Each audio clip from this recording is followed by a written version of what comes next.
け翼。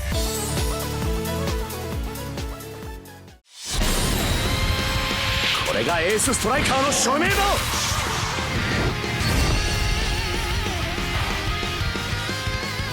責任を持ってこいつは俺が潰す。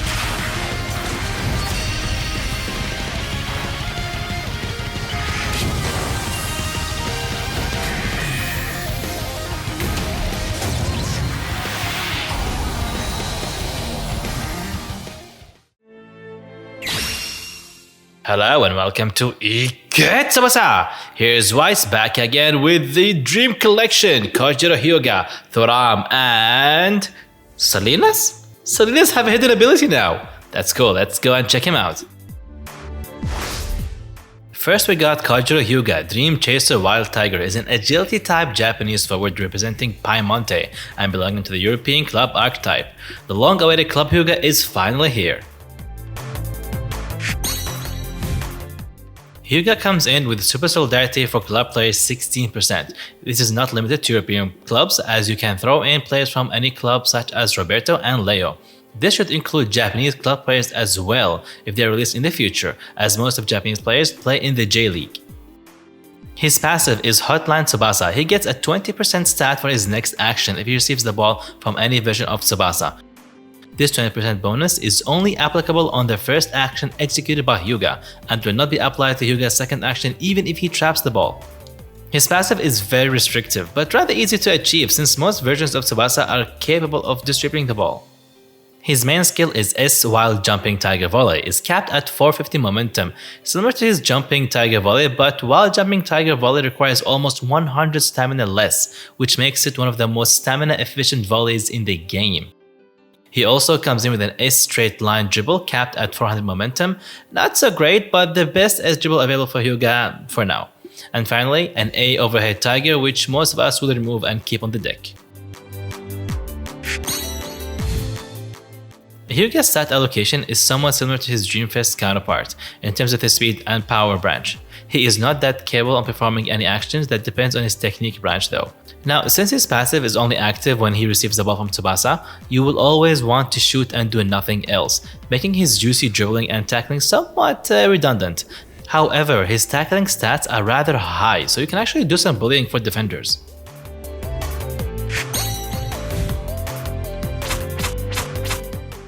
Hyuga's limit break is as straight as an arrow, evenly distributed into dribble, shoot, speed, and power. To be honest, he only needs 25 shoot, speed, and power, as the rest are actually not relevant to him due to his passive limitations.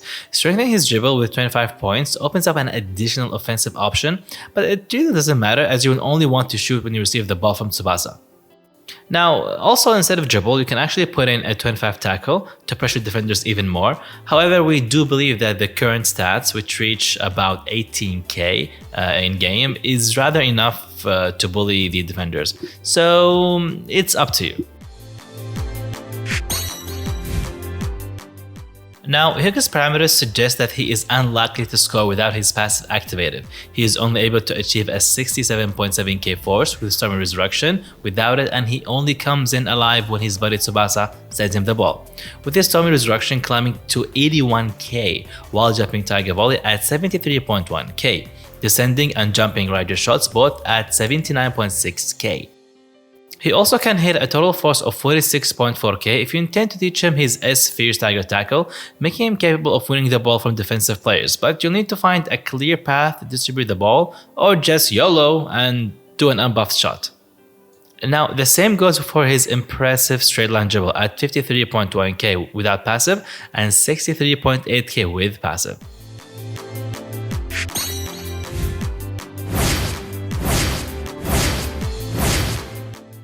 Now for his skill build, we suggest to go with a full shooting build, replacing A overhead tiger with a jumping Raiju shot and add Storm Resurrection if you can, invincible Raiju shot as well to make sure that he can pull off a shot against shot or skilled blockers. For those who can fit Jito in their team, you can also consider giving him a descending Raiju shot. S Fierce Tiger Tackle comes into consideration if you need Hyuga to pressure defenders.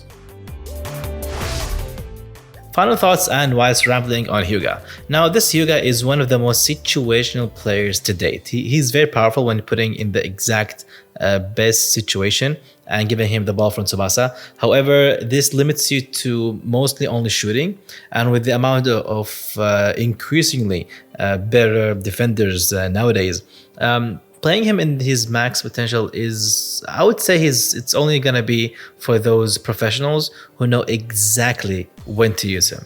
I personally am gonna put him in the substitute. He is only gonna come in when I really need him. But as a starter, I don't think I'm gonna be putting my bet on him, considering I can get any type of goalkeepers or players against me. Now, for the Japanese team, I got a lot of questions. Is he good for a Japanese agility team? Yes, he is good. However, again, he is very situational. The Dreamfest counterpart, I think, is better because he is always strong.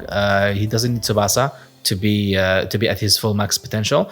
However, when the ball goes from Tsubasa to Hyuga DC of course is stronger in terms of shooting and dribble.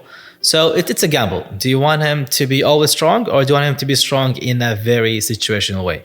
It's depending on how you play him in the field. Thoram, Fierceful Ace Killer, is a skill-type French defender that plays for European club Parma. He is truly an ace killer tailor-made to kill the club and Japanese players, especially Piemonte Hyuga and Catalonia Tsubasa.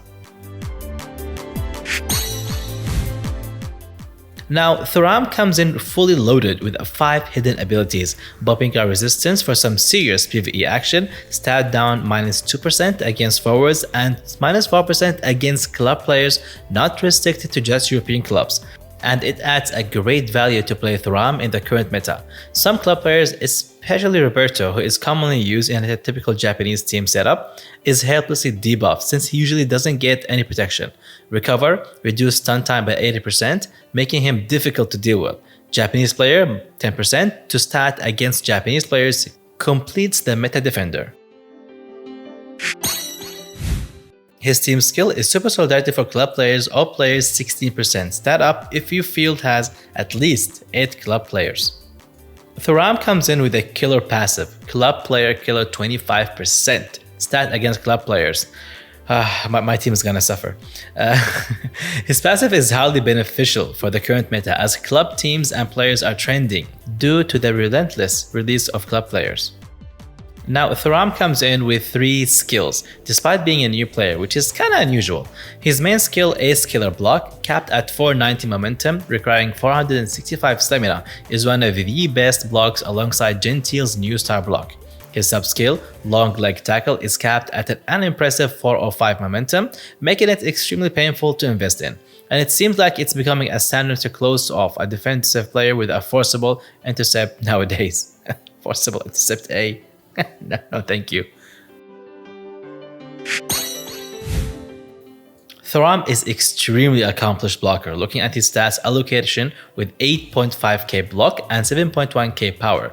He is packed with a humongous battery pack, over 1.2k stamina, ensuring that he will last through the entire match.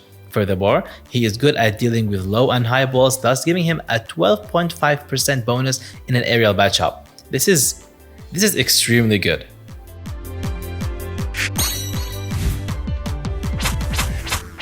Now, we suggest a 25 tackle, block speed and power to maximize what he does best. Honestly, he's one of those players that you will only choose block regardless of who he matchups with. This is the only limit break we're recommending for now due to his limited skill choices. As for his in-matchup parameters, you can see that he does extremely well defensively, even without his passive or hidden ability with a massive 13.6k block. Now do note that only his passive is included for the figures on the right table. His Ace Killer block can already hit almost 60.67k at this point, compared to the 97 Ishizaki's new face block at 67.4k force. And this is after applying the passive of Ishizaki. Now this figure can be further elevated to 83.3k force against club players, 73.3 against Japanese players, and 90k against Piemonte Hyuga and Catalonia Tsubasa. Let's not forget that he is also 12.5% stronger in aerial matchups too. There's no skill build for the new player as he is fresh off the boat. Now, final thoughts. Thoram, Broken. Salinas, Brazil's genius keeper, is a toughness type Brazilian goalkeeper that plays for the Brazil World Youth team. He is one of the few Dream Collection goalkeepers given hidden evolution and made relevant with a snap of a finger. Now, Salinas comes in with 4 hidden abilities out of possible 5. Snow resistance for some serious PvE action. Toughness Latin America player 1%. Is not great, but it's pretty nice, especially on useful players. He comes in with the real deal and a core design of Salinas' hidden abilities. Skill Killer 12% stat up against skill type players, and European player Killer, which grants another 12% stat up. He is a freaking nightmare for those playing skill type European teams to deal with. Even Dreamfest Margus and optimized team needs to respect him very much. His team skill was updated from part of Brazilian champion team, Brazilian players all stat 5%, to non-Japanese players grant emergence, non-Japanese players all stat 12%. It doesn't matter, it's honest, since it doesn't follow the current meta. Now, there is no change for his passive, Master Catcher, it remains. So here's a quick explanation on how it works, for those that are new to the game. If you have noticed, sometimes when you choose to catch, your goalkeeper loses balance after parrying a shot. We classify those as close saves. It means that your goalkeeper barely won the matchup, and most of the time it will result in a corner kick or on your opponent's possession. So goalkeepers with this passive will not parry a shot and lose their balance. It is either a successful save or a conceding goal, which, to be honest, I think it is one of the best passives currently so far for a goalkeeper, especially with the close matchup between the current meta's forwards and the goalkeepers. His main skill is S Genius Reflexes, capped at 455 momentum, that requires 350 stamina. Not impressive for the current goalkeeper standards, and since Dreamfest Salinas was just released with a Smoke King 500 momentum catch, it is certain that it's not worth investing in. Salinas' stats were upgraded at a tremendous level, giving a shocking 1.2k for all his stats, pushing him into the top 10 base catch ranking with his catch at almost 10k. This instantly puts Salinas into a relevant pool of goalkeepers to look at when building a Latin American team, especially the Red Latin, or even as a substitute goalkeeper just to counter specific archetypes.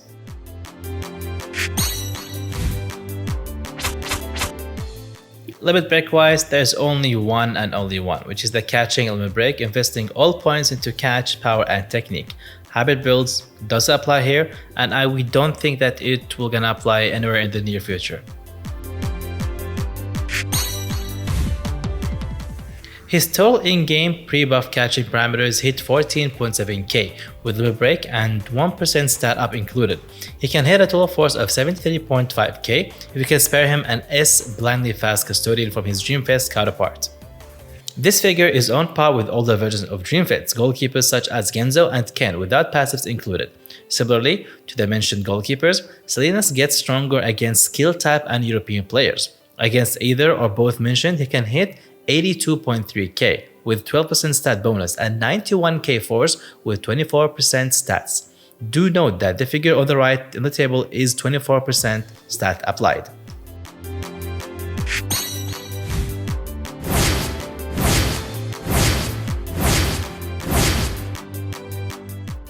We suggest replacing A double-handed punch with A Genius Reflexes or one-handed catch, S blindly fast custodian or Genius Super Reflexes depending on your access, and finish off the build with B one-handed catch and C power catch. No punching actions required.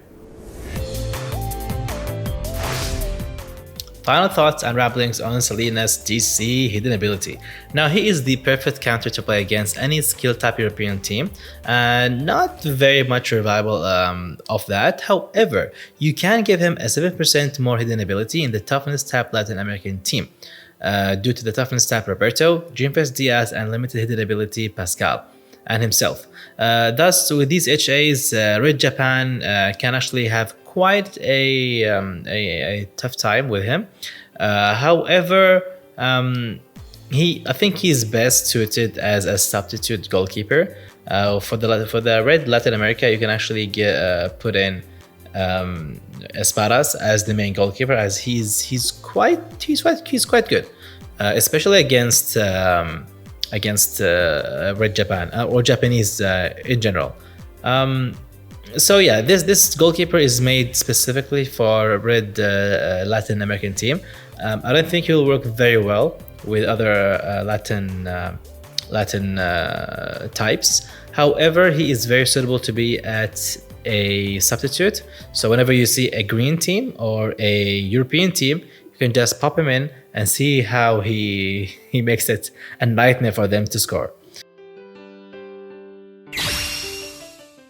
Alright guys, this is our analysis for today's DC. Hope you guys had fun. Please share, like, and subscribe to Tsubasa. Thank you for everyone who helped us to make this this analysis. Tsubasa, Nothing SS, and AoiTopGear. Thank you, AoiTopGear. Your analysis is always very appreciated. Thank you guys. See you next time with, oh yeah, the futsal combination. See you guys next time.